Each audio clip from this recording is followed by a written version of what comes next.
இன்னைக்கு என்ன டே? இன்னைக்கு என்ன டே?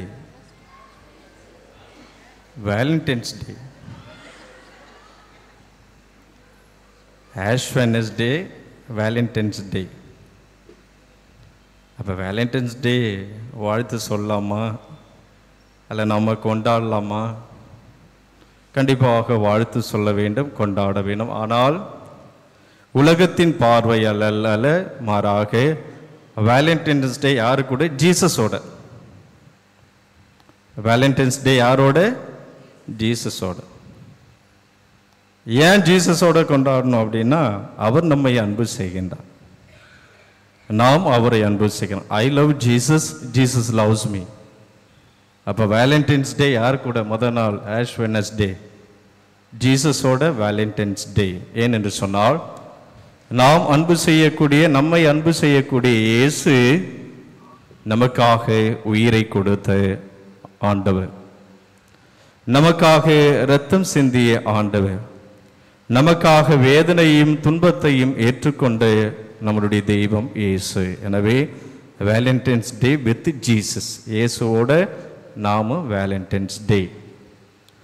இயேசுவில் பிரியமான சகோதர சகோதரி, தவக்காலத்தினுடைய தொடக்க நாள், முதல் நாள் என்று அந்த திருநூற்று புதன், சாம்பல் புதனை மிக சிறப்பாக இன்றைய நாளில் நாம் காலை திருப்பலியில் நமது நெற்றியில் பூசப்பட்டு, மனிதனே நீ மண்ணாக இருக்கின்றார், மனம் திரும்பி நற்செய்தியை நம்புங்கள், எனவே மண்ணிலிருந்து உருவாக்கப்பட்ட மனிதன் மண்ணுக்கே நீ செல்வாய் என்று சொல்லி குருவானவர் நமது நெற்றியிலே அந்த புனிதப்படுத்தப்பட்ட அந்த சாம்பலை நெற்றியில் பூசி, இந்த தவக்காலம் அருளின் காலமாக, இரக்கத்தின் காலமாக, மன்னிப்பின் காலமாக, மனமாற்றத்தின் காலமாக, நமது பலவீனத்தையும் கடவுளுடைய இரக்கத்தையும் அதிகமாக சிந்திக்க, தியானிக்க இந்த தவக்காலம் நமக்கு அழைப்பு கொடுக்கின்றது. எனவே இந்த இறை வார்த்தையும் இந்த தவக்காலத்தினுடைய முதல் நாள், இந்த 40 நாளும் நாம் செய்ய வேண்டிய காரியம் மூன்று தான். ஒன்று ஜெபம் செய்வது, பிரேயர்.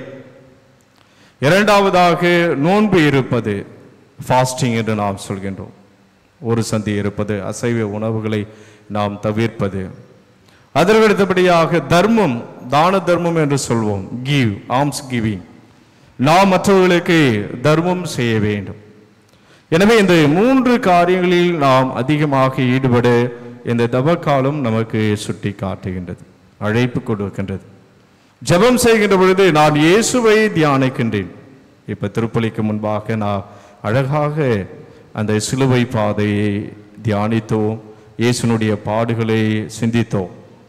எனவே ஜெபம் செய்வதனுடைய கடவுளையும், கடவுள் என் வாழ்க்கையில் எப்படி செயல்படுகின்றார், அந்த கடவுளுக்கும் எனக்கும் உள்ள உறவு என்ன, குறிப்பாக இந்த தவக்காலத்தில் நாம் பல தவ முயற்சிகளை எடுக்க இருக்கின்றோம். ஜெபமாலை போடுவோம், காவி உடை அணிவோம், திரியாத்திரை பயணங்கள் மேற்கொள்வோம், தனிப்பட்ட விதத்தில் ஜெபமாலையும் சிலுவை பாதையும் நாம் செய்வோம். இவையெல்லாம் இயேசுவுக்கும் எனக்கும் உள்ள உறவு, என் இயேசு எனக்காக எவ்வளவு பாடுகள் பட்டார், சிலுவை ஏற்றுக்கொண்டார் என்பதை தியானிப்பதற்காக நாம் ஜெபம் செய்ய வேண்டும்.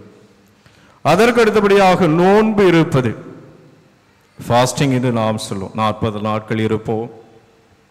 இன்னும் நமது உடல்நிலை, வயது, நம் உடலில் இருக்கின்ற நோய்கள், அதை பொறுத்து சில வேறுபாடுகள் நமக்குள் இருக்கலாம் நோன்பு இருப்பதில். ஆனால் நாம் நோன்பு இருப்பதன் வழியாக என்னுடைய பலவீனத்தை நான் உணர்கிறேன்.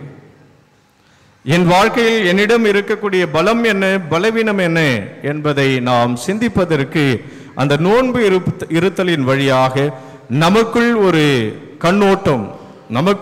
கண்ணோட்டம், நாம் நமது வாழ்வை சிந்திக்க, நம்மை நாம் தனிப்பட்ட விதத்தில் சிந்திக்க அந்த நோன்பு நமக்கு உதவி செய்கின்றது. தான தர்மம் செய்வதன் வழியாக என்னோடு வாழக்கூடிய சக மனிதர்கள், என்னுடைய சகோதர சகோதரி, அவருடைய துன்பம், அவருடைய வேதனைகள், அவருடைய தேவைகள், அவர்களுக்கும் எனக்கும் உள்ள உறவு. எனவே இந்த தவக்காலம் என்பது கடவுள், என் வாழ்வு, அதற்கு அடுத்தபடியாக மற்றவர்கள், என் சகோதர சகோதரி. இதுதான் இந்த தவக்காலம்.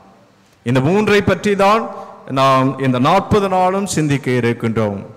கடவுளுடைய இரக்கம், கடவுளுடைய பரிவு, கடவுளுடைய மன்னிப்பு, நம்மளுடைய பலவீனம், நமது பாவம், நமது அனைத்து விதமான பலவீனத்தையும் நாம் சிந்தித்து அதை ஏற்றுக்கொண்டு அவற்றிற்காக மன்னிப்பை தேடுதல், இன்னும் என் சகோதர சகோதரிகளோடு என்னோடு வாழக்கூடிய, அவர்களோடு நல்ல உறவுடன் வாழக்கூடிய இத்தகைய மேலான அழைப்புக்கு தான் இந்த தவ காலம் நமக்கு அழைப்பு கொடுக்கின்றது. எனவே இந்த 3 சிந்தனைகளை உள்வாங்கி இந்த தவ காலத்தில் நாம் அவற்றிற்கு உயிர் கொடுப்போம், நமது வாழ்வாக்குவோம்.